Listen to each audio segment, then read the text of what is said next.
Bayangkan, satu situasi sederhana, motor Anda hilang, bukan motor mewah, bukan kendaraan kolektor, hanya motor biasa yang setiap hari dipakai bekerja, mengantar anak sekolah, pergi ke pasar, menjalankan hidup, lalu Anda panik, Anda marah, dan seperti warga negara yang percaya pada sistem, Anda datang ke polisi. Karena sejak kecil, kita diajarkan satu hal, jika ada masalah hukum, datanglah ke polisi. Di titik itu, harapan masih hidup, tetapi kemudian realitas mulai bekerja. Formulir panjang, pertanyaan berulang, menunggu, dan kadang kalimat yang tidak pernah tertulis di papan pelayanan. Kalau mau cepat dibantu, tidak perlu dilanjutkan. Semua orang paham maksudnya. Dan di momen kecil itu, sesuatu yang jauh lebih besar dari sekadar laporan hilang. Kepercayaan runtuh, narasinya jelas, polisi sekarang humanis, dekat dengan rakyat. Masalahnya bukan pada kebaikan itu. Tidak ada manusia waras yang menolak aparat membantu warga. Tetapi pertanyaan yang mulai muncul di kepala masyarakat jauh lebih sederhana. Mengapa di kamera terasa hangat, tetapi di ruang laporan rasa dingin?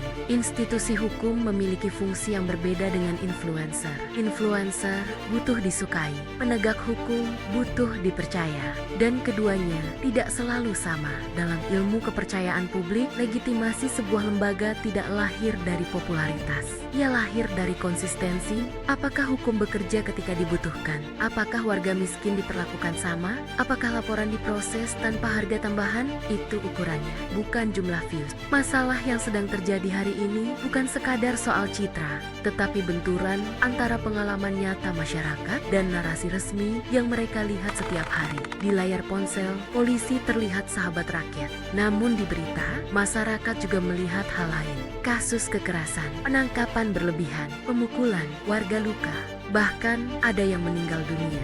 Setiap kejadian mungkin memiliki kronologi berbeda. Setiap kasus tentu harus dilihat secara adil. Tetapi publik tidak hidup di ruang analisis hukum. Publik hidup dalam pengalaman kolektif. Dan ketika berita kekerasan muncul berulang, persepsi terbentuk pelan tapi pasti. Jika seseorang lebih sering melihat berita kekerasan aparat dibanding pelayanan adil, maka otak manusia membuat kesimpulan otomatis berbahaya, tidak aman, harus hati-hati. Dan dari situlah jarak mulai terbentuk. Masalah berikutnya bahkan lebih sunyi, tidak viral, tidak masuk headline, tetapi justru paling merusak. Biaya tidak resmi, biaya percepatan, biaya administrasi tambahan. Korupsi besar memang menghancurkan negara, tetapi korupsi kecil menghancurkan hubungan negara dengan rakyat karena ia terjadi langsung, tatap muka, personal. Seorang buruh datang melapor, seorang pedagang kecil mencari keadilan, dan mereka menemukan bahwa hukum terasa mahal. Di titik itu, pesan yang diterima masyarakat sangat brutal: keadilan. Ada tarifnya. Ekonom kelembagaan menjelaskan sesuatu yang menarik. Negara gagal bukan karena tidak punya hukum, tetapi karena rakyat sulit mengakses hukum. Jika melapor terasa sia-sia, orang berhenti melapor. Jika proses terasa mahal, orang memilih menyerah. Dan ketika itu terjadi, kriminal sebenarnya menang.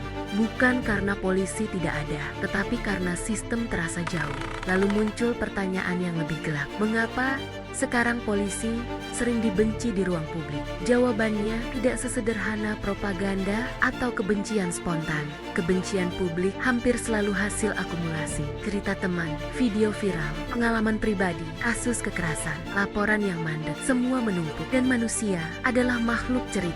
Satu pengalaman buruk bisa mengalahkan 100 slogan institusi. Yang ironis, sebenarnya sebagian besar polisi mungkin bekerja dengan benar. Banyak yang jujur, banyak yang lelah menjaga keamanan, banyak yang banner-banner membantu masyarakat. Tetapi dalam sistem sosial, reputasi tidak ditentukan individu terbaik. Ia ditentukan pengalaman terburuk yang terus berulang tanpa penyelesaian jelas. Jika pelanggaran tidak transparan, dihukum. Publik menganggap sistem melindungi dirinya sendiri, dan kepercayaan turun lebih cepat daripada yang dibayangkan. Masalah terbesar muncul ketika humanisasi berubah menjadi kosmetik. Konten empati menggantikan reformasi struktural. Padahal masyarakat tidak meminta polisi menjadi selebritas. Masyarakat hanya meminta 3 hal sederhana: datang melapor tanpa takut, diproses tanpa biaya tambahan, dan melihat hukum berlaku bahkan kepada aparat sendiri. Sederhana, tetapi justru paling sulit karena ada satu pertanyaan yang selalu menghantui demokrasi.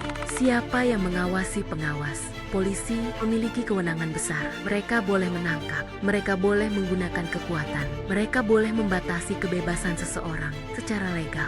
Itu kekuasaan luar biasa, dan setiap kekuasaan besar membutuhkan akuntabilitas yang lebih besar. Jika tidak, ketakutan muncul. Ketika masyarakat takut melapor, sesuatu yang berbahaya mulai terjadi. Orang memilih menyelesaikan masalah sendiri.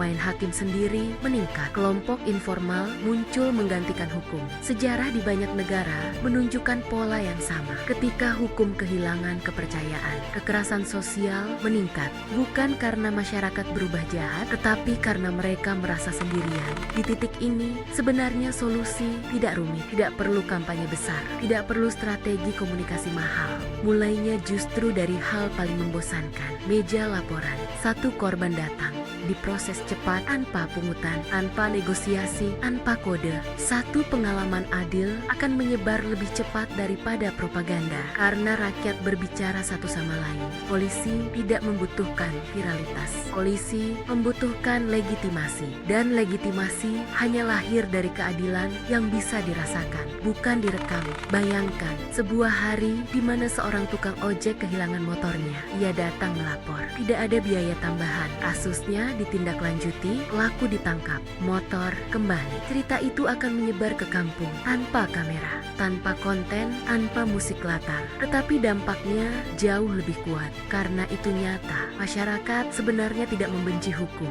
Masyarakat membenci ketidakadilan. Dan ketika polisi dianggap bagian dari masalah, bukan solusi, itu alarm paling keras bagi negara. Karena tanpa kepercayaan pada aparat hukum, negara perlahan kehilangan fondasinya. Pesan publik sebenarnya sangat jelas. Kami tidak butuh senyuman ketika kamera menyala. Kami butuh kepastian ketika pintu kantor polisi tertutup. Kami tidak datang mencari hiburan. Kami datang mencari keadilan. Dan keadilan tidak boleh punya harga. Hari ketika laporan rakyat bisa berjalan tanpa biaya tambahan. Hari ketika kekerasan aparat banner-banner dihukum terbuka. Hari itu, polisi tidak perlu meminta kepercayaan lagi. Karena rakyat sendiri yang akan menjaganya. Dan ikuti kami agar logikamu tidak dimanjakan.